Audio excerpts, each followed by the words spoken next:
Bueno, hermanos, les saludo en el amor del Señor con un nuevo estudio, el estudio ya número 19, que se titula Leyes para la obediencia y las promesas. Este estudio se encuentra su base, ¿no es cierto?, en Levítico 26, ¿ya? Capítulo 26. Después le voy a ir dando más o menos de forma específica, ¿ya? Las pautas, ¿no es cierto?, que vamos a seguir. Pero se centra generalmente en el capítulo 26. Lo ideal es que mientras yo les voy impartiendo la clase, ¿no es cierto?, ustedes lo puedan ir leyendo de forma completa, el capítulo 26, porque igual hay detalles que a lo mejor no los veremos acá, pero sí es importante que junto con la lectura bíblica ustedes lo puedan ir complementando. También el versículo 27, también lo vamos a ver en una parte, ¿no es cierto? Pero es lo mismo. La idea es que ustedes también vayan complementando esta lectura y que no solamente nos quedemos, ¿no es cierto?, con lo que le vamos a ver acá, ¿no es cierto? Hay un trasfondo histórico, ¿no es cierto?, un contexto histórico, ¿no es cierto?, en la clase pasada vieron el tema de las ofrendas, el tema de la mayordomía, ¿no es cierto?, de lo que el Señor entrega. Acá vamos a hablar con respecto a la obediencia, ¿ya? Acá se refiere a que el término, ¿no es cierto?, traducido por obedecer en el Antiguo Testamento, dice que denota la acción de escuchar o prestar atención, de forma, no es solamente oír, sino que es escuchar, es prestar atención, inclinar nuestro oído y realmente poner atención a lo que se está diciendo, ¿ya? La palabra dice que se puede utilizar en sentido general. El significado de la Biblia se refiere a la relación con Dios. Nuestra relación con Dios, hermano, tiene una fórmula, ¿ya? Para que nosotros podamos obedecer a Dios, ¿qué es lo que debemos hacer primero? Debemos oír a Dios, prestar atención a lo que Él dice. ¿Cómo podemos prestar atención a lo que Él dice? Es a través de la palabra, ¿no es cierto? ¿Cómo podemos obedecer después de oír la voz de Dios? ¿Qué debemos hacer con eso que se nos entrega?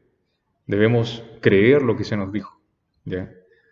Si no hay estas dos cosas antes, es imposible obedecer, ¿ya? Es en la obediencia que los conceptos de oír y fe cobran sentido. Son dos cosas que van de la mano, ¿ya? Pues la persona que oye a Dios y cree, obedece. Entonces se requieren estas dos cosas. Primero, antes de obedecer, usted tiene que oír, prestar atención, saber lo que Dios quiere y creer lo que Dios nos dice. No solamente basta con creer, ¿no es cierto?, que Dios existe, sino que basta también, es necesario también obedecerlo. El Señor nos da a conocer su voluntad mediante su voz o su palabra escrita. Ya esa es la voz, esa es la forma en la que Dios nos da a conocer lo que Él quiere, su voluntad.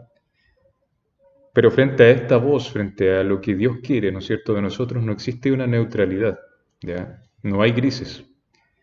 O se obedece a lo que Dios dice o simplemente no se obedece. Es lo que vamos a ver en este estudio, ¿ya? No hay grises, no hay neutralidad. Nosotros no podemos quedarnos en el medio, ¿no es cierto? Y decir, bueno, mejor no obedezco al Señor, pero tampoco quiero ser enemigo de Dios. No.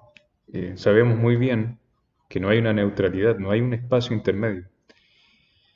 Entonces, el prestar atención a lo que Dios dice es algo esencial, ¿ya? Pues conduce a la obediencia. O sea, el que nosotros le pongamos atención, el que escuchemos a Dios y el hecho de que creamos lo que Dios nos dice nos va a conducir a obedecer a Dios, ¿ya? Les voy a llevar en la lectura en Levítico, ¿no es cierto?, en el capítulo 26 de Levítico, bendiciones de la obediencia, ¿ya? Vamos a empezar por el versículo 3. Ustedes, si quieren, pueden, mientras yo les voy impartiendo la clase, pueden ir viendo los versículos, ¿no es cierto? El capítulo completo, si ustedes quieren. Y del versículo 3 Ya hasta el 6 vamos a leer. Dice, si anduviereis en mis decretos y guardareis mis mandamientos, los pusiereis por obra, yo daré vuestra lluvia en su tiempo, y la tierra rendirá sus productos, y el árbol del campo dará su fruto. Vuestra trilla alcanzará a la vendimia, y la vendimia alcanzará a la sementera, y comeréis vuestro pan hasta saciaros, y habitaréis seguros en vuestra tierra. Y yo daré paz en la tierra, y dormiréis, y no habrá quien os espante, y haré quitar de vuestra tierra las malas bestias, y la espada no pasará por vuestro país. ¿Ya? En esta sección que tenemos, ¿no es cierto?, del capítulo 26 se nos presenta una condicionante. ¿Ya? Entendemos de que en esta sección, ¿ya?, parte, ¿ya?, con el versículo que parte, ¿cierto?, el análisis del estudio parte desde el versículo 3. Y nos dice, si andáis según mis estatutos y guardáis mis mandamientos, poniéndolos por obra. ¿Ya? Con este versículo comienza la sección de recompensas que Dios dará al pueblo según su fidelidad. La sección dice que comienza con el condicional sí. ¿Ya? Si ustedes hacen tal cosa, yo daré esta otra cosa, o esta recompensa, ¿cierto? Dios cumplirá su promesa de recompensar al pueblo siempre y cuando éste se mantenga fiel a Él. ¿A qué se refiere, no es cierto, con guardar? ¿Qué se refiere con guardar mis mandamientos, cierto? Es preservarlo en el corazón, mantenerlo, ¿cierto? Hacerlo nuestro, ¿ya? En Éxodo, ¿no es cierto?, vemos que estaban estos hombres, ¿no es cierto?, que tenían que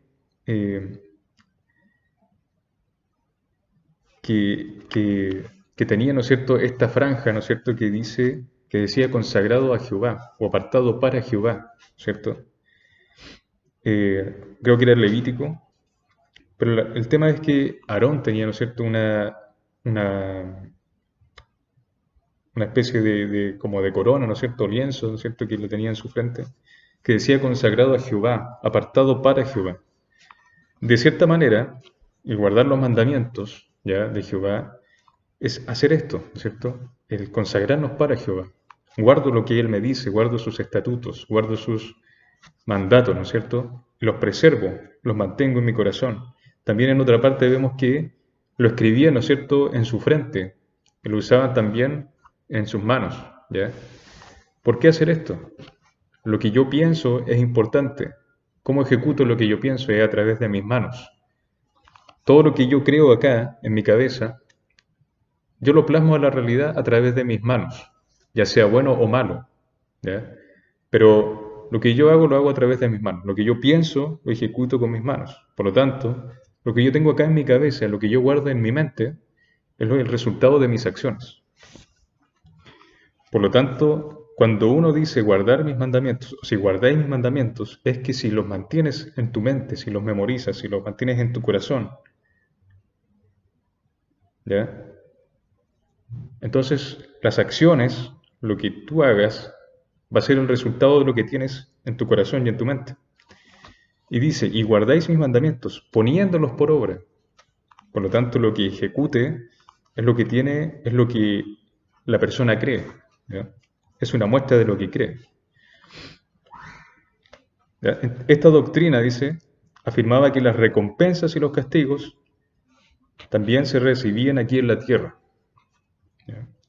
Así una persona justa esperaba recibir todo el bien de Dios durante su vida, y de la misma manera se esperaba que Dios enviara su castigo sobre una persona desobediente mientras ésta tuviera vida. Cuando Dios dice, ¿no es cierto?, si andáis según mis estatutos y guardáis mis mandamientos poniéndolos por obra, ¿cierto?, esto venía de mano con una recompensa, ¿ya? Todo lo que el Señor iba a entregar y todo el castigo que viniera iba a ser aquí en la tierra, ¿ya? Estamos hablando en el contexto de Levítico. Tanto las promesas como los castigos estaban relacionados con asuntos de la existencia terrenal. A quien es fiel, Dios le promete, por ejemplo, darle una abundante descendencia, mientras al malo lo castiga privándolo de hijos. Este es un aspecto que vemos en Levítico. Ustedes me pueden decir que en otras partes de la Biblia se imparte otra cosa, por supuesto. Esta doctrina recibe una fuerte crítica en el libro de Job, ¿ya? Puesto que el protagonista del mismo afirma que no siempre el justo recibe el premio durante su vida, ni el malo el castigo. Si ustedes han leído el libro de Job, van a entender de lo que les estoy hablando. En el Nuevo Testamento se nos enseña que todo esto no se termina con la muerte, ¿ya? Que en la vida futura se recibirá el premio o el castigo. Ahora ustedes me pueden decir, o me pueden preguntar, ¿el Levítico era diferente a cómo era, ¿no es cierto?, en el contexto, en el Nuevo Testamento? Por supuesto que no, ¿ya? El plan de Jesús, ¿ya?, de morir en la cruz, no solamente era para las personas, ¿no es cierto?, que nacieron después de la muerte de Jesucristo, sino que era un nivel magno, ¿ya?, un nivel macro. La muerte de Jesús abarca y trasciende el tiempo, pasado y futuro. Por lo tanto, no es que Dios haya hecho un plan diferente para ¿cierto?, para el contexto levítico, sino que el plan siempre fue el mismo. Solamente que en este aspecto, ¿no es cierto?, era necesario educar al pueblo de Israel mediante lo que Dios les decía, ¿no es cierto?, con el tema de la recompensa terrenal. Era en un contexto pedagógico. En el versículo 4, que se los voy a leer, dice: Yo daré vuestra lluvia en su tiempo, y la tierra rendirá sus productos, y el árbol del campo dará su fruto, ¿ya?, que es el versículo 4. Os mandaré la lluvia a su tiempo. ¿A qué se refiere con esto? En Palestina, ¿no es cierto?, la agricultura dependía exclusivamente de las lluvias. Sus habitantes esperaban con anhelo dos lluvias. Estaba la lluvia temprana y la lluvia tardía. La lluvia temprana era la que marcaba el tiempo de la siembra. La segunda era la que caía antes de la cosecha para hacer, ¿no es cierto?, que el fruto brotara. La falta, ¿no es cierto?, de alguna de estas lluvias provocaba un problema, ya sea antes o después, ¿ya? Puede ser al principio o puede ser en la cosecha. Pero todo esto, ¿no es cierto?, era una guía para saber, ¿no es cierto?, cuándo había que cosechar, cuándo había que sembrar y cuándo había que cosechar. Lo cual, ¿no es cierto?, traía como consecuencia, si había un problema con una de estas lluvias, la consecuencia era el hambre. Hay que entender que en ese contexto y en ese tiempo las personas no tenían el conocimiento que hoy se tiene, ¿no es cierto?, para cosechar o para sembrar, ¿no es cierto?, que en base, ¿no es cierto?, es lo mismo. La naturaleza sigue su comportamiento y seguían por esas mismas cosas. Pero en ese tiempo, todas estas cosas, toda la actitud, toda la manera de vivir de los israelitas, y si es que le fuera bien, dependía netamente de su fidelidad a Dios.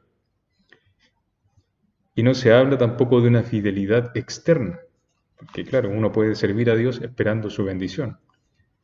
Lo que Dios quería era corazones realmente redimidos a Dios, una obediencia genuina. Dios promete entonces enviar la lluvia a su debido tiempo, de tal forma que la tierra, dice, dará sus productos y el árbol del campo dará su fruto. Entonces, si ustedes, ¿no es cierto?, dice, si andáis según mis estatutos y guardáis mis mandamientos, poniéndolos por obra, ¿no es cierto?, yo cumpliré con todo lo que ustedes necesitan. La lluvia temprana, la lluvia tardía, y eso hará, ¿no es cierto?, que cada cosa produzca fruto en su tiempo. ¿Ya? En el versículo 5, vemos que dice: vuestra trilla alcanzará a la vendimia, y la vendimia alcanzará a la sementera, y comeréis vuestro pan hasta saciaros, y habitaréis seguros en vuestra tierra. ¿Ya? Vuestra trilla alcanzará hasta la vendimia, y la vendimia hasta la siembra. ¿Ya? Esta figura, ¿no es cierto?, resalta el estado de abundancia de la agricultura. Como resultado de la bendición de Dios, ¿ya?, la abundancia, ¿no es cierto?, el fruto de la cosecha iba a ser de tal manera que las cosechas se iban a juntar, ¿cierto? Uno cosecha en un tiempo determinado, recoge ese material, ese producto, ese fruto, espera siembra y espera la siguiente cosecha. Bueno, a la siguiente cosecha, ellos todavía iban a tener el fruto de la cosecha anterior. Por lo tanto, iba a ser tal la abundancia de alimento y tal la bendición que iba a haber, por decirlo en términos actuales, un sobrestock, ¿no es cierto?, de alimento. ¿A qué se refiere cuando hablamos de la trilla? Ya la trilla era el acto por el cual se golpeaban las espigas cosechadas para separar el grano del tamo o de la pajilla, ¿no es cierto?, de la plantita. Era para que soltara la semilla o el fruto. ¿Ya? La vendimia es la recolección y cosecha de la uva. Acá hablamos de dos etapas diferentes, ¿cierto? Dice, vuestra trilla alcanzará hasta la vendimia y la vendimia hasta la siembra. ¿Ya? Se refiere que hay dos tiempos de cosecha diferentes, ¿cierto? Entonces, iba a ser de tal magnitud la bendición, iba a ser de tal manera, ¿no es cierto?, la abundancia de alimento que iba a alcanzar estas dos cosechas, que se refiere a la cosecha de uva y a la siembra. ¿Ya? Además de la abundancia de alimentos, Dios les prometió que Él cuidará de ellos para que habiten seguros en la tierra que les ha dado. Es lo que vamos a ver a continuación en el versículo 6. Dice, y yo daré paz en la tierra, y dormiréis, y no habrá quien os espante, y haré quitar de vuestra tierra las malas bestias, y la espada no pasará por vuestro país. Dice, daré paz en la tierra, dormiréis y no habrá quien os espante. Ya, una de las cosas, uno de los peligros más recurrentes, ¿no es cierto?, en el pueblo de Israel, eran los pueblos ajenos, ¿ya? Los pueblos que vivían cerca, que eran paganos, por supuesto, y que tenían en su mente la guerra, ¿ya? Su forma de vivir era esa, la forma de vivir de Israel, por lo tanto, era vivir en paz, vivir de manera tranquila, porque descansaban en la provisión de Dios, no necesitaban, ¿no es cierto?, conseguir el alimento de otra manera, haciendo guerras o invadiendo pueblos, sino que ellos descansaban solamente en lo que Dios les entregaba. Entonces dice que Dios les promete paz en medio de un territorio lleno de pueblos bélicos. Podrían descansar seguros, pues Dios estaría velando su reposo y nadie les causaría daño. No solamente se refiere a personas, ¿no es cierto?, que busquen la guerra, sino que también abarca a bestias, ¿cierto?, que abarcaban por ese lugar y probablemente podrían dañar la cosecha o podrían dañar la integridad de los israelitas. En el versículo, nos vamos a saltar hasta el versículo 14 y 15, ¿ya? Y dice, empezamos con otro segmento dentro del capítulo, vamos a ver que como título aparece consecuencias de la desobediencia. Ya, acá vemos el otro aspecto, ya, la otra cara, ya, ¿no es cierto? Hemos visto los resultados de la obediencia a Dios, resultados de la fidelidad a Dios. ¿Qué es lo que pasa cuando obedecemos a Dios? Cuando somos fieles a Dios. Viene bendición, ¿cierto? Pero acá hay que hacer un alto y hay que analizar por qué obedecemos a Dios, ¿ya? ¿Lo hacemos por la recompensa o por la bendición? No debiese ser eso, ¿no es cierto?, el alcance. Pero lo que Dios hace acá es enseñar al pueblo de Israel. Es lo que Él quiere, es su propósito, ¿ya? Es como un niño. Si ese niño se porta bien, ese niño tiene una recompensa. Si el niño hace lo que se le ordenó o lo que se le manda y se porta bien, bueno, ese niño, ¿no es cierto?, tiene un premio. Entonces el niño en su mente va entendiendo que, bueno, esto que yo hago, ¿no es cierto?, me provoca un beneficio. Si yo desobedezco, por supuesto, tiene un beneficio, una consecuencia inmediata, una mala consecuencia inmediata. Es más o menos lo que pasa hoy en día. Si nosotros desobedecemos a Dios, si pecamos, Dios es inmutable. A Dios no le va a ocurrir nada. A los que sí vamos a sufrir las consecuencias y a los que nos va a caer el peso va a ser a nosotros por nuestra desobediencia. Incluso va a ser algo que no va a venir directamente de Dios, sino que el pecado tiene su propia consecuencia. Pasemos al versículo 14 y 15, que nos habla de la otra cara, y qué es lo que pasa si el pueblo de Israel desobedecía. Dice el versículo 14 al 15, pero si no me oyereis, ni hiciereis todos estos mis mandamientos, y si desdeñareis mis decretos, y vuestra alma menospreciare mis estatutos, no ejecutando todos mis mandamientos, invalidando mi pacto, ¿ya? Yo también haré con vosotros esto. Enviaré sobre vosotros terror, extenuación y calentura, que consuman los ojos y atormenten el alma. Y sembraréis en vano vuestra semilla, porque vuestros enemigos la comerán. Entonces esta sección, ¿cierto?, empieza, ¿no es cierto?, cuáles son los castigos por causa de la desobediencia. Así como Dios, ¿no es cierto?, prometió ciertas recompensas a Israel como premio a su fidelidad, también les anuncia los castigos, ¿no es cierto?, que les aplicaría si no le obedecen. Bien. Acá, ¿no es cierto?, notamos que en la parte anterior empieza, ¿no es cierto?, en el versículo 3, si andáis según mis estatutos, ¿ya? Es una condicionante. Acá lo que encontramos es una conjunción adversativa y el adverbio de negación. ¿Cuál es ese adverbio de negación? Pero si no, ¿ya?, que es como empieza, ¿no es cierto? El 14 dice, pero si no me oyereis, ¿ya? O sea, si ustedes no hacen lo que yo les digo, lo cual indica que los castigos podían ser evitados por el pueblo. Él les estaba dando la opción, ¿ya? Si ustedes me obedecen, si ustedes caminan conmigo, si son fieles a mí como pueblo, ¿ya?, entonces yo daré mi bendición a ustedes, con alimento, con seguridad, con un buen descanso. Pero si no lo hacen, ¿ya?, entonces va a ocurrir lo contrario. Así Dios, una vez más, les da la oportunidad al pueblo de decidir, pero haciéndolo consciente de que es responsable por la elección que haga. Dios en esta manera está siendo misericordioso. ¿En qué sentido está siendo misericordioso? Les está dando a conocer, les está advirtiendo. ¿En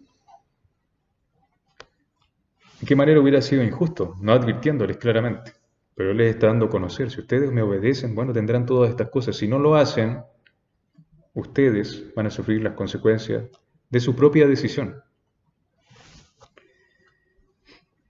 Entonces estos castigos, ¿no es cierto?, podían ser evitados por el pueblo. Así Dios, una vez más, les da la oportunidad al pueblo de decidir, pero haciéndolo consciente de que es responsable por la elección que haga. Israel puede escoger ser fiel y disfrutar de todas las promesas de Jehová, o puede optar por la infidelidad y exponerse a todos los castigos anunciados a la hora de no obedecer los mandamientos que Dios les dio. En su mente, ¿no es cierto?, iba a estar eso, bueno, si hago esto, ya sé lo que ocurre, ¿cierto? Sé lo que me va a pasar si hago esto, bueno, lo voy a hacer igual. Y sufrir las consecuencias. Sabemos, ¿no es cierto?, que la naturaleza humana tiene esa inclinación. Si usted le dice a una persona, no se voltee y no mire hacia atrás, lo más probable es que esa persona lo haga, porque tiene esa inclinación a hacer a lo que se le diga que no haga. Es un impulso humano natural que tiene todo. Usted puede probarlo con quien sea. Le va a decir, no mires para atrás. La persona es lo primero que va a hacer. En el versículo 16 dice, yo también haré con vosotros esto. Enviaré sobre vosotros terror, extenuación y calentura, que consuman los ojos y atormenten el alma. Y sembraréis en vano vuestra semilla, porque vuestros enemigos la comerán. Dice que el primer castigo anunciado tiene que ver con las enfermedades y pestes que harían estragos en la población. Luego también añade el trabajo de la tierra sin poder recoger la cosecha, porque sus enemigos, ¿no es cierto?, iban a llegar, iban a saquear todo lo que habían logrado. Esto es algo que podemos ver en el libro de Jueces. Ya nos damos cuenta de que esto pasó. ¿Ya? Los filisteos fueron, que obviamente los filisteos siempre fueron una amenaza para los israelitas. Y en muchas ocasiones, cuando los cultivos habían sido cosechados, los filisteos invadían a Israel y se llevaban la cosecha. ¿Esto debido a qué? Debido a la infidelidad del pueblo de Israel. Después de anunciar los castigos, dice que viene una sección que muestra la bondad de Dios para con su pueblo. Ya hemos visto, ¿no es cierto?, que si andáis, ¿no es cierto?, según mis estatutos, ustedes tendrán una buena vida, tendrán alimento, tendrán provisión, tendrán buen descanso, pero si no lo hacen, van a sufrir las consecuencias. Ahora vemos la tercera parte, ¿cierto? Vemos una muestra de amor, una muestra de bondad de Dios, ¿ya? No todo estaba perdido al momento de faltar a esos mandamientos. Dios les daba, ¿no es cierto?, la oportunidad nuevamente para reanudar esa relación con el Señor. ¿Ya? Que vemos un atributo de Dios, algo maravilloso que Él nos entrega. ¿Ya? Lo que Él quería lograr era algo pedagógico con ese pueblo de Israel. Bueno, ustedes, ¿no es cierto?, me tienen que ser fiel, tienen esa recompensa, pueden vivir tranquilos. Si no lo hacen, tendrán consecuencias. Es una forma de enseñar. Cuando usted le enseña a un niño, cuando le enseña incluso a una mascota, ¿no es cierto?, a hacer algo que usted desee que haga bien, le da una recompensa. Pero un ejemplo mejor es un hijo. Es un hijo y enseñarle, ¿no es cierto?, a hacer las cosas de manera correcta y que él se dé cuenta que eso tiene un beneficio sobre sí mismo. ¿Ya? Si le enseña, ¿no es cierto?, a no meter los dedos en el enchufe o a no jugar con la corriente o con fuego, él va a aprender que se va a mantener íntegro, ya que va a mantener su integridad, que se va a mantener seguro, que no va a sufrir dolor, que no va a sufrir, ¿no es cierto?, una consecuencia. Pero si lo hace, obviamente va a descubrir que la desobediencia en sí mismo tenía esa consecuencia. En el versículo 40, ya, vemos el aspecto, ¿no es cierto?, que es la obediencia, ¿cierto?, un aspecto de reconciliación con Dios. Dice el 40, y confesarán su iniquidad y la iniquidad de sus padres por su prevaricación con que prevaricaron contra mí, y también porque anduvieron conmigo en oposición. Ya, después vamos a leer el versículo siguiente. Dice que si ellos confiesan su iniquidad, ya les he dicho, ¿no es cierto?, que el castigo de Dios tenía un propósito pedagógico, un propósito de enseñar. Ya, a través de él el Señor esperaba que su pueblo aprendiera a no desviarse de su camino. Es lo que él quería. El primer paso que Israel debía dar para recibir el perdón era confesar su pecado. ¿Cómo puedo yo llegar a confesar mi pecado?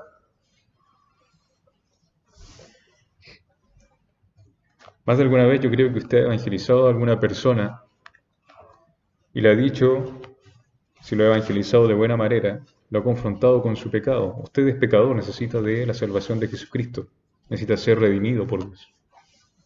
Así como lo fui yo, como lo fui usted hermano que me está viendo, como todos, ¿no es cierto?, que hemos sido redimidos. ¿Cómo puedo llegar yo a confesar mi pecado? Primero debe haber una convicción, ¿ya?, de pecado, o sea, saber que estoy, ¿no es cierto?, enfermo. ¿Ya? Una persona puede estar enferma y no saberlo. ¿Ya? No se puede reconocer la magnitud del mismo y la necesidad de volver a Dios. ¿Ya? Si no hay convicción de pecado, no podemos hacer ninguna de estas cosas. ¿Ya? La persona no va a reconocer la magnitud de su pecado. No sabe hasta qué punto lo puede llegar a afectar. ¿Ya? Y de paso, ¿no es cierto?, no siente la necesidad de conocer a Dios. Por lo tanto, antes ¿no es cierto?, de confesar el pecado, están estos tres pasos, ¿no es cierto? En el versículo 41 dice, yo también habré andado en contra de ellos, y los habré hecho entrar en la tierra de sus enemigos, y entonces se humillará su corazón incircunciso, y reconocerán su pecado. Dice que la confesión de pecado sin un pleno arrepentimiento no es sincera. ¿Ya? Te puede reconocer, ¿no es cierto?, que ha pecado. Puede decir, bueno, esto sí es un pecado. Pero un hermano en un estudio dijo algo muy interesante. Es necesario pedirle a Dios que nos ayude a arrepentirnos de ese pecado, porque podemos saber que estamos pecando, pero ¿estamos arrepentidos realmente de lo que hemos hecho? Esto es algo que también podemos pedirle a Dios. Dios conoce todo con respecto a nosotros. Conoce su corazón, conoce su mente. Conoce todo aspecto de nuestra vida.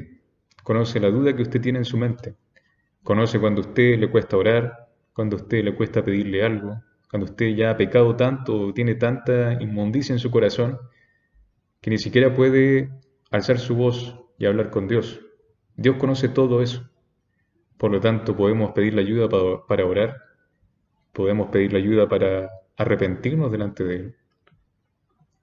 Podemos pedirle sabiduría a la hora de pedir, a la hora de orar.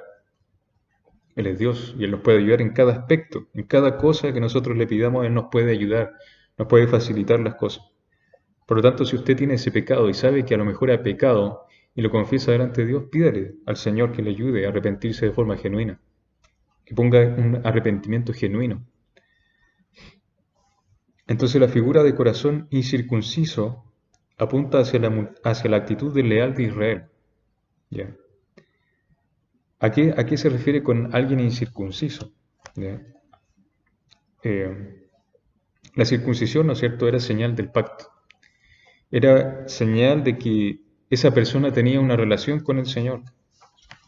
Cuando hablamos de alguien incircunciso, es aquel, ¿no es cierto?, una persona que no forma parte del pueblo de Dios, del pueblo del pacto, ¿cierto? No ha hecho ese pacto con él.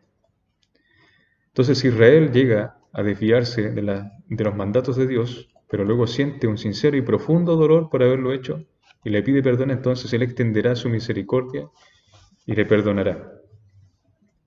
Pero eso no va a ocurrir antes, ¿no es cierto?, de que pase todo eso. ¿Ya? Dice, sentir un sincero y profundo dolor por haberlo hecho, ¿ya? Por separarse. Cuando pecamos, cuando faltamos delante de Dios, rompemos esa relación que tenemos con Él, rompemos ese pacto que tenemos con Él. No estoy hablando de que usted pierde la salvación, estoy hablando de que usted está rompiendo esa relación que tiene con Dios. Tiene que volver a Dios, tiene que arrepentirse por haberse alejado de Dios, por haber decidido romper esa relación. Así de difícil, así de complicado es el pecado. No es que uno diga, si todos somos pecadores y fallamos y tenemos esa naturaleza humana que nos hace pecar. A veces, claro, no sale tan fácil, pero el pecado es algo grave, ¿ya? Es algo que no podemos tomarlo a la ligera. Cuando pecamos, ¿no es cierto?, estamos rompiendo, decidimos romper esa relación que tenemos con el Señor. Y tenemos que volver, ¿no es cierto?, a arrodillarnos delante de Él y pedirle, ¿no es cierto?, que nos ayude a restaurar eso. En el versículo 42, en el capítulo 26, nos dice, entonces yo me acordaré de mi pacto con Jacob, y asimismo de mi pacto con Isaac, y también de mi pacto con Abraham me acordaré, y haré memoria de la tierra. Dice, yo me acordaré de mi pacto, dice, es decir, cumplirá sus promesas hechas a los patriarcas y mostrará su gracia y bondad para con el pueblo. ¿Ya? ¿Por qué Dios hace esto? Si Dios faltara a su palabra, ¿ya?, no sería Dios. Por lo tanto, Dios debe mantenerse fiel a sí mismo. ¿Ya? Dice, al cual escogió, ¿cierto?, a su pueblo. Dios no estaba obligado a perdonar a Israel. Como les digo, si usted peca, si el pueblo de Israel pecó en ese tiempo, Dios se puede entristecer, ¿no es cierto? Puede sentir dolor, porque Él mantiene una relación con nosotros. Dios es un ser, por lo tanto también siente. Es un atributo de Él.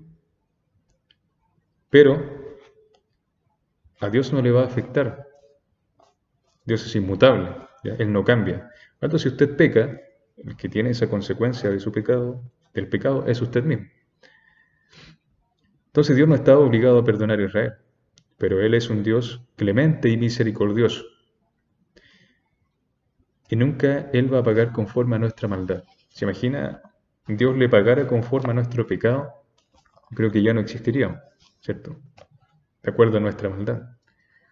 Tenemos, ¿no es cierto?, a Jesús como abogado delante de nosotros. Después de exhortar al pueblo a obedecerle para disfrutar de sus bendiciones y por ende librarse del castigo, Dios da instrucciones respecto a los diezmos, ¿ya? Que es lo que vamos a ver a continuación. Esto lo encontramos en Levítico, capítulo 27, del versículo 30 al 32. Si usted, hermano, quiere en su casa, ¿no es cierto?, estudiar más a profundidad el capítulo y leerlo por completo, porque va a tener claramente más tiempo y tengo un tiempo limitado, ¿no es cierto?, para entregarle esta clase, puede hacerlo. El versículo 30 dice: y el diezmo de la tierra, así de la simiente de la tierra, como del fruto de los árboles de Jehová, es cosa dedicada a Jehová. Y si alguno quisiere rescatar algo de el diezmo, añadirá la quinta parte de su precio por ello. Y todo diezmo de vacas o de ovejas, de todo lo que pasa bajo la vara, el diezmo será consagrado a Jehová. ¿Ya? Vamos a leer hasta esta parte. Dice que todos los diezmos de la tierra, versículo 30, pertenecen a Jehová. Es cosa sagrada a Jehová. ¿Ya? Dios reclama el diezmo como suyo. ¿Ya? Entendemos de que lo pudimos ver, ¿no es cierto?, en la clase anterior.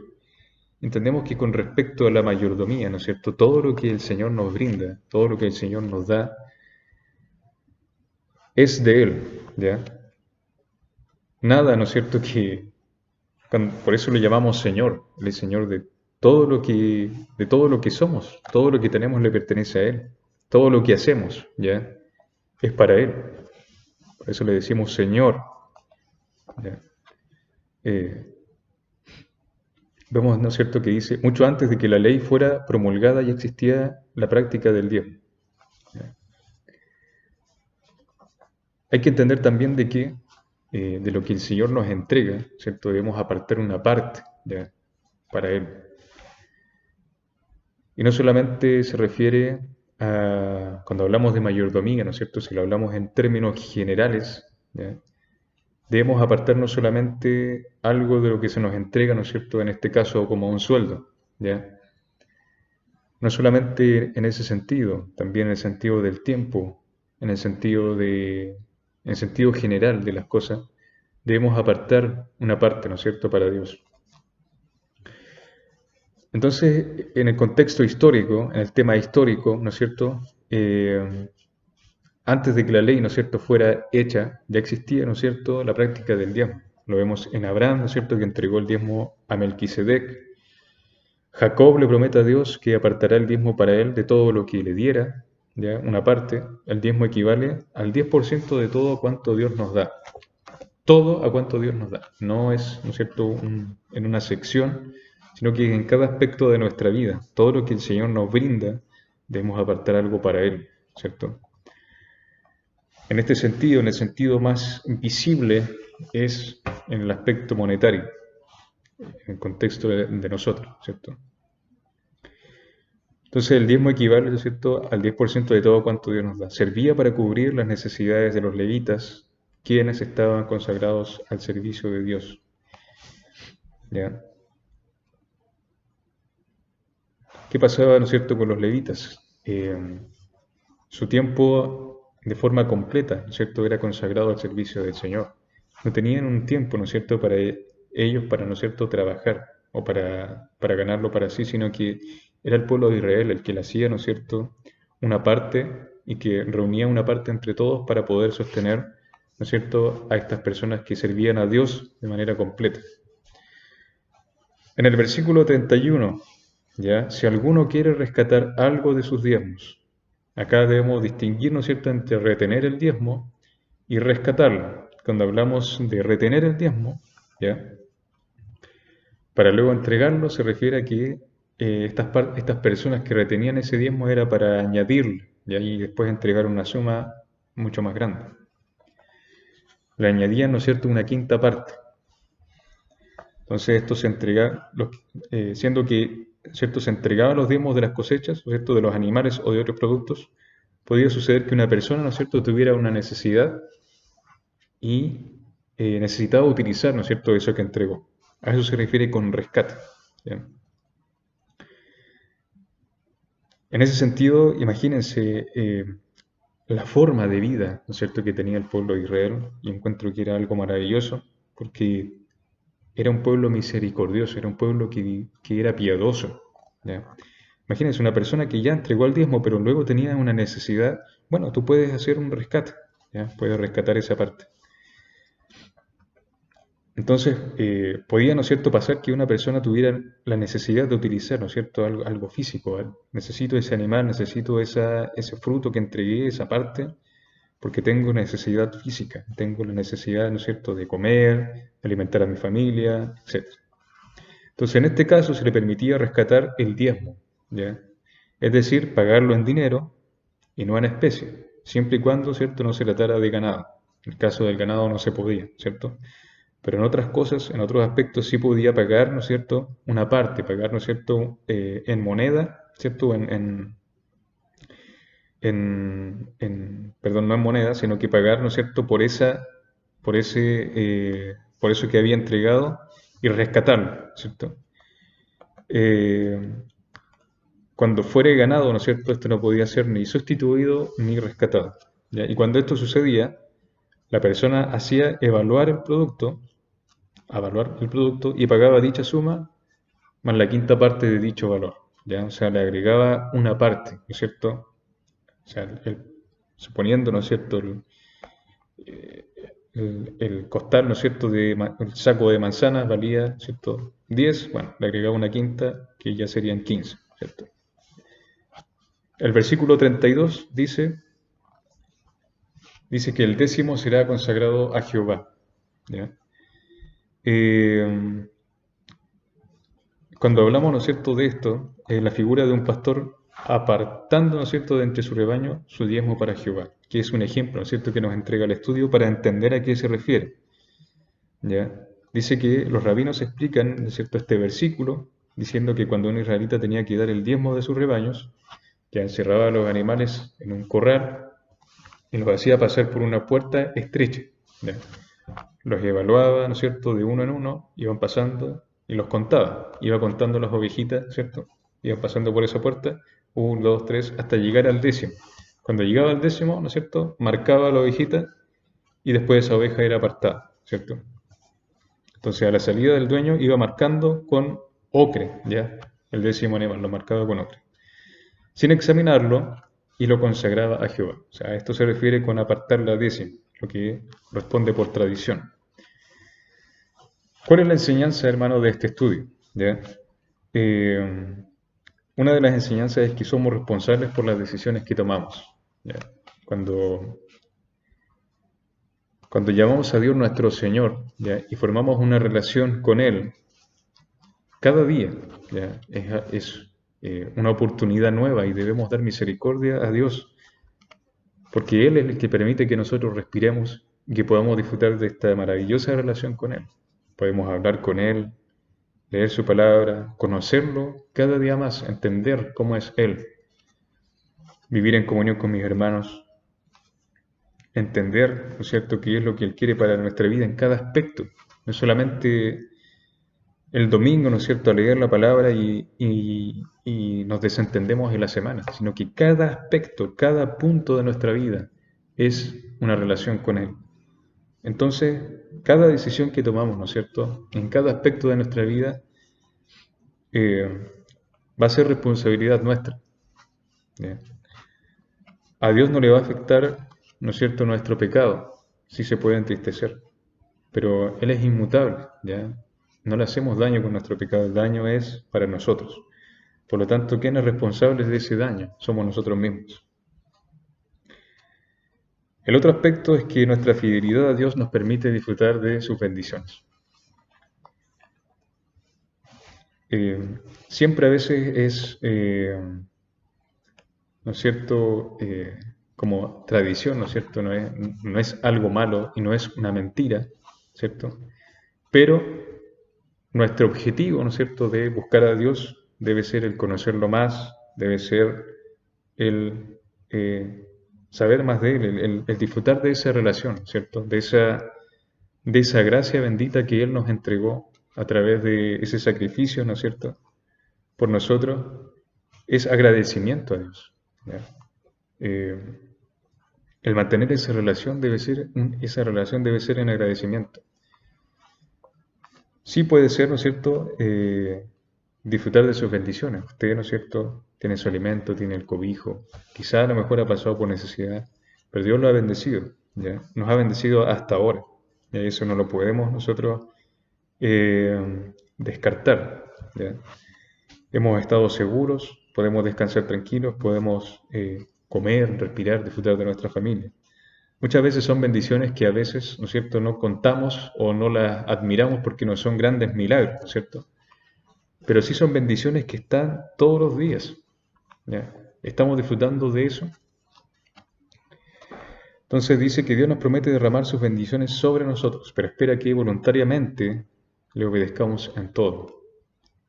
Que no esté dispuesto a rendirse a Dios y a seguirle fielmente, no puede esperar que Él, ¿no es cierto?, le envíe sus bendiciones, ¿ya? ¿Cuál es nuestro objetivo en todo esto? Nuestro objetivo en obediencia debe ser voluntario, debe ser en sometimiento a Dios y no esperando, ¿no es cierto?, una recompensa o una bendición, porque entonces estaríamos haciendo de manera egoísta. Debe ser en agradecimiento por lo que Él ya hizo, ¿ya? Como punto 3, el diezmo sigue siendo el plan de Dios para sostener a su ministro y a su obra, ¿cierto? Es algo que debemos ser conscientes, ¿ya? No solamente en este contexto se entrega, ¿no es cierto?, para el ministro y para su obra, también la iglesia, ¿no es cierto?, aparta, ¿no es cierto?, un dinero para ayudar, ¿no es cierto? No solamente dinero, pueden ser bienes, pueden ser alimento, puede ser vestimenta, ¿no es cierto?, que se aparta para ayudar, ¿no es cierto?, a personas que también lo necesiten, para hacer misericordia, ¿ya? Este, hermanos, ha sido mi lección. Espero que les haya servido, que les haya hecho reflexionar. A mí en lo personal lo hizo, ha hablado a mi vida y, hermanos, espero que se encuentren muy bien y que podamos, ¿no es cierto?, seguir aprendiendo de su palabra. Les envío un abrazo, hermanos, y que el Señor les bendiga.